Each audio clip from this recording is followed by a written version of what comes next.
Bethel, New York. Looks like a farm field in the middle of nowhere. Which is essentially what it was. Woodstock. So it's not Woodstock, Vermont. It's Woodstock, New York. The concert was in Bethel. Concert was in Bethel, which the closest town to there would be Monticello. Monticello. And I believe they then did the 94 version at the same venue and then commoditized the 99 version and put it at some like cement parking lot or airfield or something like that and gouged everybody. If I recall, that was the whole fire burning incident during the Limp Bizkit performance, which Rob, I'm sure you're a big fan of Limp Bizkit. There's now a great music venue called Bethel Woods.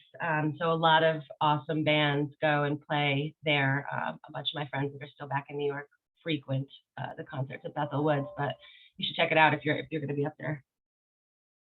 So Robbie, you go to Woodstock this afternoon, New York. So Tom, that would have been like the fire festival, the literal fire festival before the fire festival. Oh, Ira chiming in already. The 1998 Day in the Garden Festival at the Woodstock location. Thank you, Ira. And Ira, if you could chat in again, was that in Bethel or was that in Woodstock, New York? It's very important. So, and Ira may be going to the TMC party in New York on Tuesday. Bethel, Ira. Thank you for the well-timed plug, Rob. That's right. Yeah, everybody not already signed up to join us Tuesday afternoon, 4:30 to 6:30. I believe it's the Land Shark bar and grill within the Margaritaville Resort, just a couple blocks from the Marquee. So a couple nice long 2 hour blocks or short blocks.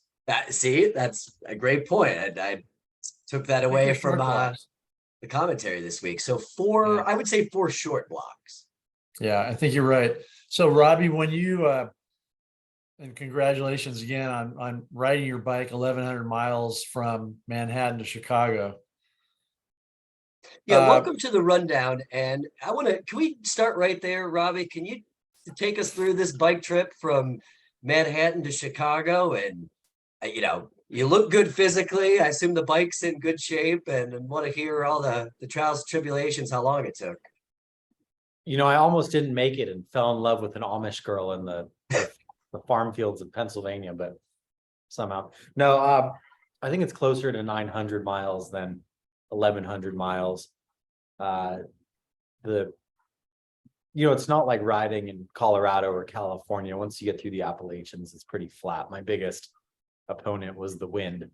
And people will notice if you fly West Coast to East Coast or West to East, the flights normally are shorter in time than if you go east to west. And that's because the prevailing wind goes west to east. So fighting that wind for 8 days was not the most enjoyable. I probably had 6 days of headwind and 2 days of wind where it wasn't hurting. And for those that don't ride bikes, it makes a big difference which way the wind is blowing. And no motorized component to the bike, just Robbie's 2 legs pedaling. Robbie's 2 legs, and like I said, the route isn't so difficult. I did it on a single speed though, which there were no gears to shift getting over the Appalachians. You just have to pedal very slowly to make it up the hill. But there were a couple hills that were so steep that I just hopped off and walked and said it's not worth expending the energy. The thing that my friends latched onto was I did it in a pair of foam slides, because on these trips, I've done plenty of these trips, I don't want to carry multiple pairs of shoes. You get into a town and you have bike shoes that clunk around and you're walking all weird or whatever. So I did it in a pair of foam slippers. And they survived the trek? They survived. The bottom is a little scraped up. I think there were parts where I was feeling the pedal come through the bottom when I dig in at the end, but we made it. So 2 last questions on this, and we'll move on to the episode. I'm assuming you passed through the Cleveland area and you didn't stop to say hello? Yeah, this might be a little spoiler for the next part of our show, but the highlight of my upcoming secondary conference will be lunch with you. I figured that would be plenty of time together. So wait, Robbie, Tom has never bought me a single meal in my life.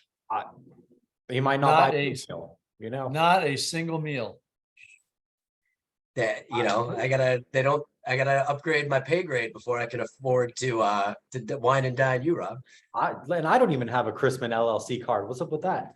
Tom, to answer your question though, before my dad comes in with some remark, would be the route that I went was through Akron more than Cleveland. Okay, They had some bike trails, they're old railroads that they Yes. converted into bike trails. I went through Kent and then Akron, nice. west to Bowling Green. And so next time I'm in You Cleveland. made the Mac school trips on the I way did. through I Ohio. That's snuck awesome. into the Bowling Green University football stadium, actually. Nice. Yeah. So it's my arch rival having gone to Toledo. So hopefully you did something foul there, but I won't inquire on that. And then what I think the audience want to know, is there any sort of like Forrest Gump coast to coast trip in your future? 8 days is a pretty long time to just kind of be out there. What I like to do is more Saturday morning, go ride all day one way, probably like over the Sierras one way in California, get a hotel for the night, shower, stay in a real bed, ride back on Sunday and call it a weekend. Two-day trips are a lot more enjoyable. Here, I was giving Rob all the credit for his Saturday morning basketball escapades, and you're putting in the real work. But Rob, please. Getting back to this lunch topic, Tom, and then we should really get into mortgages. I must remind you that my lunch with Matt Ishbia was at McDonald's. So I'm not a prima donna when it comes to chow. Fair enough. Well, and Matt too, he's got to save his coin for the Phoenix Suns payroll this coming season. So understandable. Right. Well, welcome everybody into the pre-NBA secondary version of the rundown, joined by Rob Chrisman as always, and Robbie Chrisman, my Monday lunch date as well here. And guys, Rob, you've had some great commentary just over the course of the week from your friend Adam, imparting day by day his best practices for managing your trip to the concrete jungle for this conference. And I'm sure there's probably some first timers on the line here today. Anything you'd offer from your many trips to Manhattan that our audience should be aware of? Yeah, I want to give Robbie some advice when he goes to lunch with you. Robbie, if Tom gets this panicked look on his face and starts like kind of feeling around, like where's my wallet? Just like say, I've got to go to the bathroom, and then, do an Irish exit and head back to the conference. You taught me how to dine and dash with the best of them growing up, so I should be okay. That was only a Follow handful that of up. times. Only a handful of times. Where were we? Oh, so yeah, New York, Tom, a lot of the folks I think on the call may or may not be going to that goes without saying, may or may not be going to the conference, but I'm a big proponent, as I've gotten older, of being able to pace yourself and not, stay up till 2 or 3, but Robbie will stay up till 2 or 3. You'll be up till 2 or 3. I got a commentary to get out in the morning, hook 'em horns. And so it's more of a marathon. A lot of people get in Sunday. They got Sunday, Monday, Tuesday. A lot of them head back Wednesday. So that's 2 or 3 solid days of activity. And I just think it's important to sleep is good, and being able to, in this era when companies are cutting back on travel and expenses and budgets and so forth, instead of sending 5 people, a company might send 2. And so that company is relying on the individuals that they send to really transact and be there for business purpose, not to, take advantage of every MI party that's out there. Although there are some good receptions. Fannie Mae's having a party this year, which is interesting. So I think it's important to remember that they are relying on you, given their expense account, and to be there for a business purpose. But yeah, a lot of business happens at receptions, and I think receptions are invaluable in terms of just like, hey Tom, how's it going? As opposed to some meeting in some conference room, which is more formal and tends to be stilted. A lot of things happen. A lot of personal contacts are made at the receptions and at dinners that pay out benefits later, years down the road. So. No, I couldn't agree more. I totally put that on anybody on my team that goes to NBA secondary or really any industry conference, is that the receptions and the ability to network, create new contacts, or just see somebody you haven't in a while, and maybe there ends up being a new business opportunity from it. Very much underrated. And I think to your point, I got great advice a long time ago from a great friend of the network, Scotty Pickle, who said, look, I inform my team this all the time. You get your 6 hours of sleep at night. You don't show up the next morning looking like a bag of you know what, because you're representing the company. And if you don't get your 6, you're no good to me.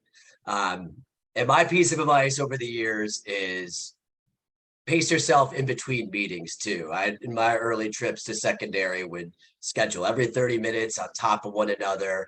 And if you're bouncing between venues for your meetings, you're going to need at least 10 minutes. So don't hesitate to wrap it up early. You don't want to be playing catch up all day. And if you are, as we like to call it, lobby ratting in the 8th floor of the Marriott Marquis, you want to find a good spot early on in your day, or you're probably going to be challenged to find a decent space to actually have a good in-person meeting. And for those who are registered, I think, there's some very good sessions as usual. The MBA does a good job of covering a wide range of topics. And, I'm always surprised at the few people who actually go to some of the sessions that are actually very, very informative. So at least take a look at the agenda and see what's going on, and pick out at least 2 or 3, of the sessions that might be of interest. So I'm looking forward to it. I look forward to it every year. It takes about a day and a half to get used to the elevator bank at the Yes. Marriott, pushing the button and then running around to elevator O or elevator Z or whatever it might be. And then, you're always wondering. And then, there's there's that restaurant at the Marriott where a lot of people just camp out for the whole day. Allow yourself plenty of time, because it's like, oh, come, like I've got a meeting at Carmine's restaurant. But there's Well, multiple I've car got- mines. What's So that? you got to know. There's multiple car mines. So you got to know which one you're going to, how adjacent it is to, where your prior meeting is at. Right. Yeah, we have there's a lot of, it's spread out, but it's fun. Maybe the Naked Cowboy will be there. I don't know what the weather's supposed to be like. Robbie, I'm looking out over your shoulder there in 70s. Manhattan. 70s and nice, right, Robbie? It's been really nice. I think it's supposed to rain tomorrow, maybe a little bit on Sunday, but then clear skies the rest of the week. Mid 60s, upper 60s, 70. Yeah, I got to tell a quick funny story, and then we should actually get on to things like the FHFA and earnings and so forth. But I remember a few years ago walking down to, I think it was the Arch MI party. I'll never forget it. I was walking with a guy, Richard. Richard's no longer with Arch, but it was about 85 degrees. And this was like, 10 to 5, the reception started at 5. We left about the same time. We were just entirely drenched in sweat. It was bad. So I'm glad the weather is relatively moderate, because it can get very hot and muggy and stifling. And if you're walking around in a coat and tie, it's rough. Yeah. So, And pro tip 2, 85 in New York on the thermostat feels more like 95 on street level. You absolutely cook there. yeah. Some good commentary in the chat, Robbie. A lot of love for your bike treks out there, especially in slides or flip flops. A lot of impressive love from the audience. Questions about secondary, tie, no tie. To me, secondary is a bit more of a throwback, where you see a little bit more ties being worn. But in today's day and age in business, you're pretty safe with or without a tie. I think, Rob, you put in there, still one of the 10 people that rocks the tie. So good on you. Yeah. One out of What do you 10. wear for the Sunday events that are business casual? Will you still wear a button up, or? I would wear this. Maybe some jeans, dress tennis shoes optional. Be good to your feet while you're out there. I'm old fashioned. I always wonder what my mom would say if she knew what I was going to be doing and what I was going to wear. I'm like, all right, just to keep my mom quiet, I'm going to Right. wear a tie or whatever. And Philip in the chat, who I'm meeting with right before you, Robbie, is trying to start the brigade for jeans this year. So, attire optional, but Tom's the belle of the ball before you say whatever comment you're gonna say, Dad. I've been once again shunned by TMC. I don't even get a meeting time with anybody from TMC. I'll be lucky to get a margarita at Landshark Tuesday as the conference winds down. oh, Rob, I will have a pair of them waiting for you the moment you walk in.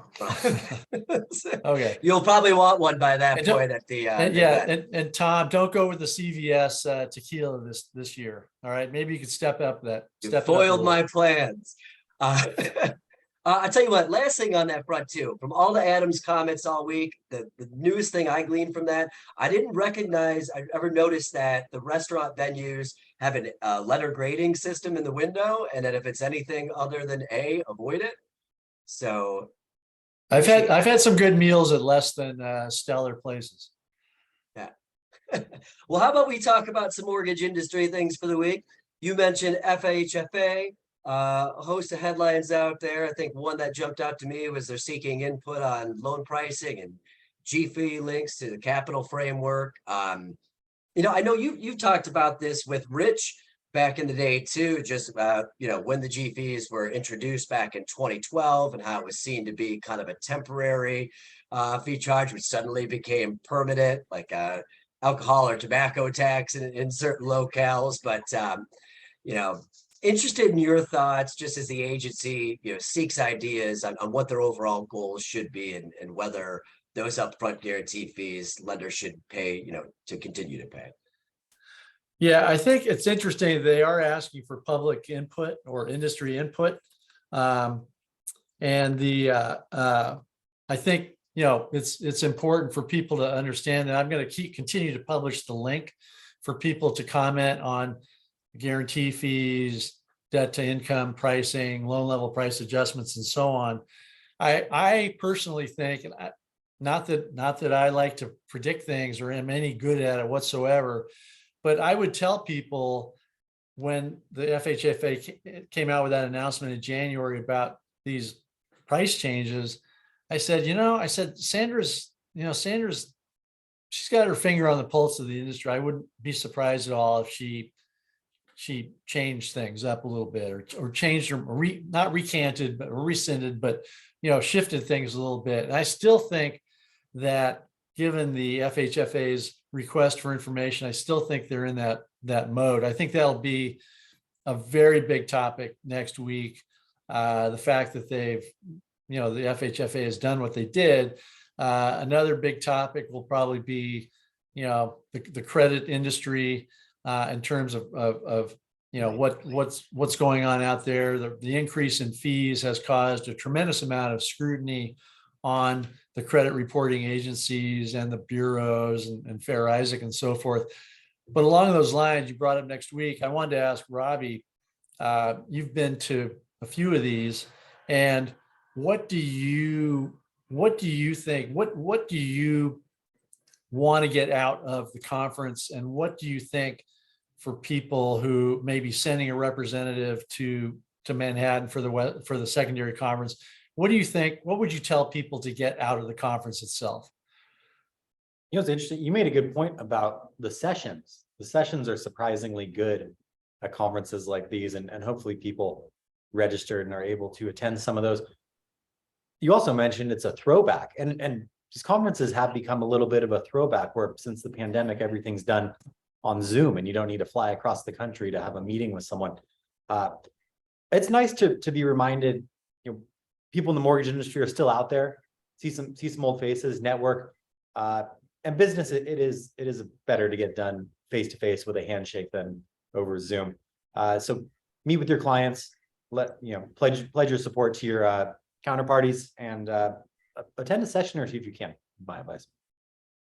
Yeah, and guys, would you say that some of the sessions that you typically see at the conference, not just geared for folks that are working in the secondary and capital market space, but that there are a lot of good insights that industry leaders can glean for their organizations. Robbie, go ahead. Not all at once. This conference is obviously focused on capital markets versus the MBA annual. But I do think that there are insights that can be gleaned to apply to all types of things. And we're going to get into that in a minute here with Q1 profitability stats for mortgage companies. I think that that's the name of the game right now. And people I've talked to recently, there's a lot going on with data, artificial intelligence, ways to leverage and benchmark that are really going to set profitable companies apart from those that aren't going to come out of this so well on the other side. Well, let's go ahead and dig into that. And real quick in the chat, Amy says she'll have a picture waiting for you, Rob. And Faith has also offered to gladly meet with you since I've dropped the ball on this. So I love for you. Actually, Tom, I appreciate the free time that you've given me. Aw. As a quick story, I'll tell you. I forget where I read this, Esquire or Vanity Fair or something. A youngish reporter somehow lands an interview with Robert De Niro, and in New York, and so he goes to visit. He's got like an hour with Robert De Niro, which is a big deal. They've granted him an hour, and so he uses 45 minutes of his hour, and he looks at his watch and he says, "You know what, Mr. De Niro, I've asked you everything I wanted to ask you, and I'm going to give you back 15 minutes of your time." And Robert De Niro was so tickled to actually have somebody give him back time and not use all the time that he said, he invited him to lunch or dinner or something and hung out with him and all kinds of stuff. So, Tom, along those lines, I appreciate you not wanting to meet with me because that frees up my time for other things. That's like the people in a Zoom, say you have a meeting from 10 a.m. to 10:30 on Zoom, and it ends at 10:27, and they go, "I'm gonna give you back 3 minutes of your day." And you go, "Oh, thank you so much for that. It's so thoughtful and kind of you. Made my day." Well, I raised the issue in the commentary a couple of weeks ago. Like, if you're happy when a Zoom meeting or a meeting, any kind of meeting is canceled, if you're happy about that, what does that say about what you're doing or what the meeting was about? Anyway, we digress. Tom, you want to talk about more about? I have one quick note on FHFA before we move on from that. Please. I spoke to a mortgage attorney on my podcast this week, and he said one thing that people aren't really discussing with this, them enacting these DTI LPAs and then rescinding them. Companies spent millions and millions of dollars on consulting costs, on legal fees, trying to figure out ways to incorporate this into their pricing, and then for FHFA to turn around and go, "Nope, actually, we're gonna rescind those." That's a lot of money that was spent. Agreed. And it was well spent money too, because companies were trying to be proactive for these changes that their teams were going to have to reckon with. And to your point, Robbie, where's the restitution for the money spent investing and forward looking in your business? I remember that, Robbie. That's a good point. I remember after TRID, as TRID was being rolled out in our industry, and even toward the end, people would write to me and say, "What are the chances TRID's going to go away? Well, this is going to kill our business. We're never going to lend money again," kind of thing. And I'd say your company or the industry has already invested, at that point, tens of millions of dollars in adhering to TRID. That, yeah, it's a done deal, and it's not going to kill the business, which, as we found out, didn't kill the business. So, giving me PTSD. The time at a community bank as a trader when TRID was rolled out, putting all of my my trading pieces together and hoping for an extension or something to get shot down, as I was as blind to what it actually meant as a lot of people in the organization. But I digress. Let's talk about MBA's Q1 report. Not good, but not as bad as Q4. Some of the highlights from it, 32% of lenders were profitable, so that's up from 25% in Q4. Average cost per loan went down. Net loss per loan went down to $1,972, down from $2,812 in Q4. But the cost of originate continues to go up in a low volume environment, now north of $13,000 per loan. Robbie, I want to start with you here. Obviously, some great takeaways, and I'm curious your thoughts, perspective there, and maybe what some of you're hearing from your clients. $13,000 sounds ridiculous, but for those that are coming here to Manhattan next week, don't be surprised if your martini order is in the $20 range. So obviously those costs are going to increase over time, but I'm going to spin it and say I'm optimistic that this has or will usher in this kind of new era of technological advancements in the origination process, streamlining things efficiently, because companies need to get these costs down. And so I think this is going to help push those that were a little reluctant towards technological advances towards it. Hey, can we convert fixed costs into variable costs that we can change, whether that's outsourcing things, whatever it might be? Can we incorporate artificial intelligence or automation into our processes to lower costs? And I think it's really coming. Those would be my 2 cents on it.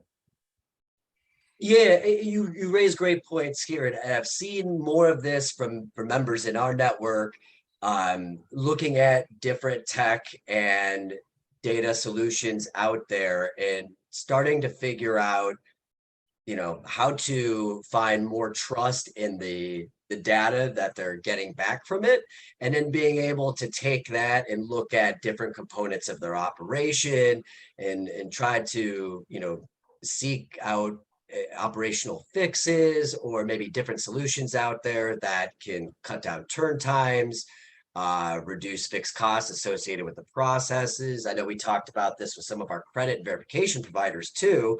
There's some pro tips out there about when you're ordering your services, or, ensuring with a consumer as well that, this app is actually going to make its way to close, so that you're not incurring those costs in the loan process that don't make it to the closing table, that then get added up into that cost to produce. So it's not surprising to me in a lower volume environment that cost to originate continues to increase. Yeah, look at rent. Variable, fixed, variable.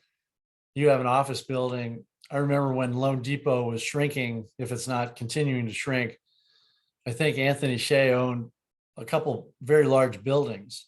And when the pandemic hit, suddenly he was looking at empty space in these buildings. If you have a lease, I've heard that a lot of leases that were signed before the pandemic are 5-year leases, and they are due up next year, maybe the year after. And that's when the proverbial other shoe is going to drop, because you have this fixed cost of a lease, and maybe your office area is only being used, 20 to 30 to 40%. Maybe people come in for a day or two a week, or not at all. And it's a real problem, but you have to incorporate that fixed rent into the cost of the loan, cost to produce a loan. And so you've got that. And on top of that, to be blunt, Tom, I'm going to say that companies haven't done enough, unfortunately, in terms of adjusting their personnel. Because and I've raised this point in the commentary, if you look at the number of units that the industry is producing right now, or expected to produce in 2023, it's down significantly, like 60% from the peak from a couple of years ago. If your manpower, and I get, maybe is that a non-PC term? I don't know, manpower used anymore. Anyway, people power. That sounds like a 60s term. But if your personnel isn't down 60%, what are you doing? Are you waiting for a big turnaround? Well, what's going to cause a big turnaround? Well, we think rates are going to drop. Really? Are they really going to drop that much? Or, gee, we're going to expand into the Southeast. We haven't been there yet. Okay, great. Well, I can think of hundreds of companies that don't want you to necessarily expand into the Southeast. So it's going to be difficult.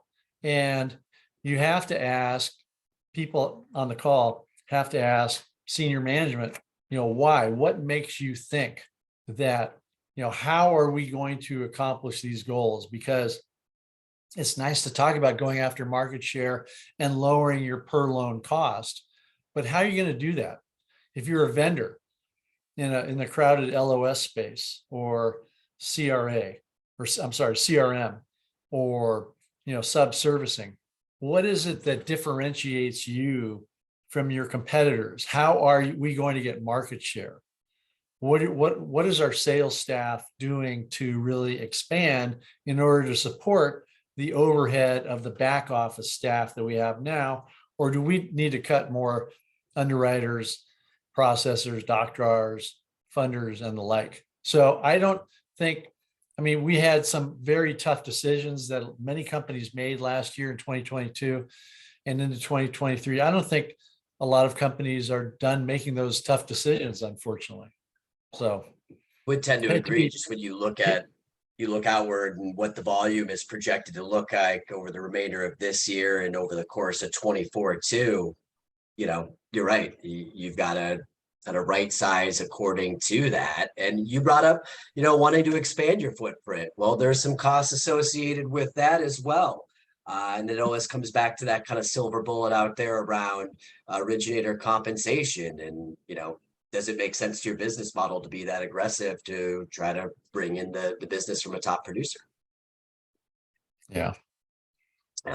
One core thing on that front too, you mentioned the rent cost in the commercial real estate. I know you had some interesting comments in your commentary this week there about being the potential next shoe to drop for banking community. And I imagine as we're heading to Manhattan, it's got to be somewhat amplified on the coasts too, just for the cost of commercial real estate space. I've heard some interesting potential solutions out there, converting some of that into apartments or condos to try to create more inventory. But, is that really scalable on a large figure? So, yeah, good point. I was in Connecticut yesterday speaking, and that was definitely a conversation topic. Because as we know, the infrastructure is already there. The buildings are already there. The foundations are built. Most of the labor has already been created or used in creating this office building. And if it is empty, what's wrong with some kind of mixed use space? The water's already there, parking is already there. A lot of things are already there. What I heard yesterday was that converting that space is a somewhat specialized talent.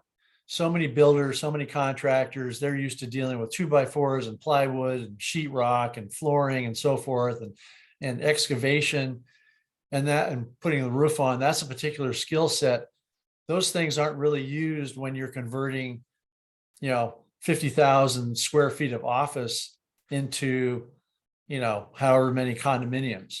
And so it's a different skill set. And so what I heard yesterday was that the building trades aren't up to speed yet in terms of having that skill set. And there's a move toward that with builders, but it takes a while. It takes a while to figure out how to convert.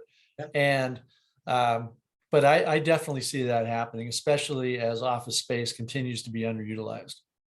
Right. People are back to work. I still hear some more folks trying to bring more of their employee base into the office, but you're only going to get to a certain threshold based on where we were at prior to the pandemic too. And Timothy Gray, great comment in the chat that different building codes requirements are in place between commercial and residential, so that can be an impediment as well out there. And then Teresa Rose. Okay. But you also, we could have a whole breakout session on this. In fact, sometime, Tom, here's your assignment for the upcoming weeks is to find somebody in the building trades who can come on here and be a co-host who's a builder or somebody who knows how to convert office space into residential space, because certainly the permitting costs of a single family home, $10,000, $20,000, $50,000. I don't know what permit costs are, but they're exorbitant. You wouldn't have that, I don't think, with converting an office into a condominium. Right. I would think the permitting cost would be much, much less. So, Well, I've jotted down, so homework assignment accepted.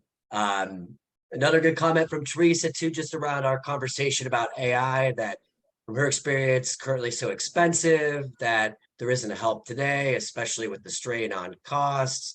And when you've got to piece together multiple solutions, in many cases, it doesn't reduce costs. And that's a common thing we hear too. And that's been ongoing, not necessarily towards AI, but just the bolt-on of the latest silver bullet and emerging technologies. And how does it play with your existing tech stack?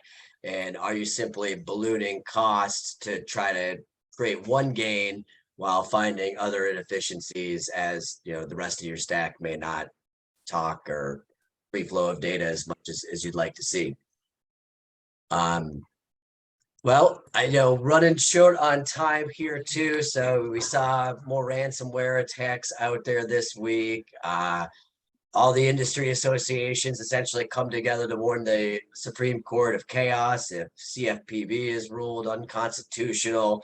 Former guest of the show, Mark Zandi, showed up before Congress to, risk or warn of the risks to our industry if the U.S. defaults on their debts too. And I would imagine, just past history predicating that you'll see another 11th hour deal come together between the congressional leadership and White House there, although it's obviously, you mentioned a couple episodes on Congress to come through on this.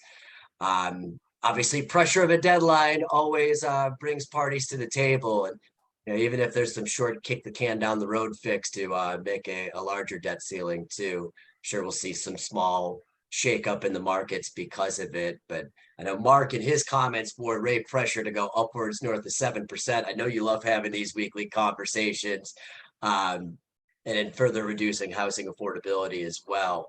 But I mean, I think we saw it in the markets this week. Yeah, I welcome you both your thoughts. Just a little bit of rate increase around fears of a debt default, but it didn't seem like anything kind of catastrophic out there. Robbie? I think fears of rates went up because of fears that the Fed might not be done raising rates. We have the Fed had been pushing this narrative of higher for longer, but they indicated in after their last FOMC meeting in the statement that, hey, the time to pause looks like it could be there. We had some people come out this week, Boston President Logren, Dallas Fed President, I have a new one. Who is it? Forget who. But they essentially said, I don't see any reason to stop raising rates. Inflation is still high. It's sticky. That would be why rates should shoot up, in my opinion. That's a great point. And I mean, you look at the prognostications out there from industry economists, there's not, I don't see a single one that's coming out and saying inflation is going to hit that 2% target for mid to latter portion of 24. And not that it necessarily needs to get back to 2 before the Fed could start to take action downward, but it's a slow trickle down.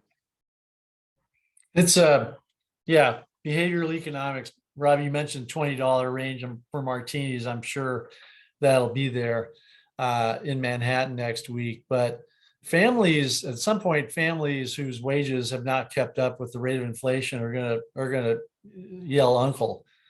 And especially coming up on summer vacations, you're taking the family down to Disneyland or Disney World, and you get the foo drink for two for $28 or $35.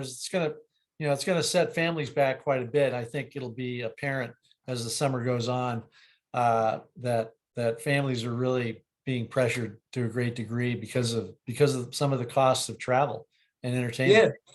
And maybe you see spending start to come down a bit too. I've been seeing that in a lot of headlines. The national, average consumer debt continues to rise up right now. Kate Walton just put it in the chat. Credit card debt soaring at 20+% interest rates.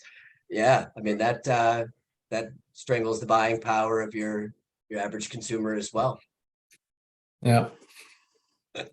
Some love too around the CBS quality of liquor in the chat. I always appreciate that commentary. So as we wrap today, I'll tell you what, I got one funny story too from secondary. Rob, I believe it was my first, or actually, no, it was my first secondary. And we were in the same elevator together. And you looked over at me. It was me and my friend Jen Peachman at the time. And you're like, oh, you guys are with TMC. Did you know that your conference is during the solar eclipse? And I was just so impressed that you knew who we were. But we actually had no idea the eclipse was coming. And so we had to scramble and plan a whole event around it. And that'll always stay with me. So kudos to you. I still have my sunglasses. Ah, good man. You'll have to you have to bring those out at the next TMC conference in September in Nashville. But When we have an eclipse. that's right. So well, that one is April of next year. I happen to be in the path of totality for it. So you're welcome to come visit me in Ohio to take it in. Wow, wouldn't Right, brother. there you But go. I know we're short on time here. I want to let you guys get on to your weekend. I mean, I know, Rob, you're gonna make the fun trek back across the coast again for what's probably the third time this week. But Robbie, do you have any fun plans in store while you're in the city before the show kicks off? Wait, you're telling me you're giving us 5 minutes back of our day? I'm touched, Tom. That's so thoughtful of you. My pleasure. I'm Yeah. here to give. I've been on That's the perfect. Perfect. save for my 9-day trip to Chicago and a couple days in Chicago. I've been in Manhattan the last couple months, so I'm actually taking the weekend to get out of the city, go up to a lake in upstate with a friend and relax a little bit before the conference. There you go. Some serenity before the chaos of the jungle. And I did see this too in the text. I see it in the chat. The sad breaking news announcement here. The Hall of Jim Fame Brown. running back, Cleveland Brown, Jim Brown just passed. And I believe he was in his early 80s. So I will be I'm sure, pouring one out to Mr. Brown this evening. I'm sure Rich has his rookie card. Yeah, I'm sure you'll see it on the jungle before the night is out here too. So any PGA championship projections? I know that's going to be taking place this weekend. Probably see people watching that on the lobby bar on Sunday. That golf. It is. It was directed for your son, who's more of an avid golfer. These live guys have been having really good showings at the majors this year, whether that was Brooks at Augusta or DJ at the top of the leaderboard with Bryson DeChambeau. Be interesting to see if they can hang on, because at Augusta, Brooks faltered after 54 holes. And that's because the live tournament format is only 54 holes. So we'll see if the live guys can hang in on Sunday. That'll be the telling test. I set my prediction to Swerbinsky this morning that I expect DJ to fall apart on Sunday, and I'm picking Scotty Scheffler to rack up his second major. So I speaking of see if it's gonna falling, be- speaking of falling apart, Tom, I always fall apart on the concrete anthill. You know, Yes. trying to get the golf ball up that anthill is just murder. Well, I know somebody on the line who could probably give you some good lessons there. So for Yeah. another day. But those of us joining us in Manhattan, look forward to seeing y'all this weekend. Should be a great event for the industry. Robbie, I look forward to our lunch, and Rob, I'll make sure to save a doggy bag for you so you don't feel completely left out. Yeah, give me some cold French fries or something, Tom. Appreciate it. Got it, brother. All right, have a great weekend, everyone. All right.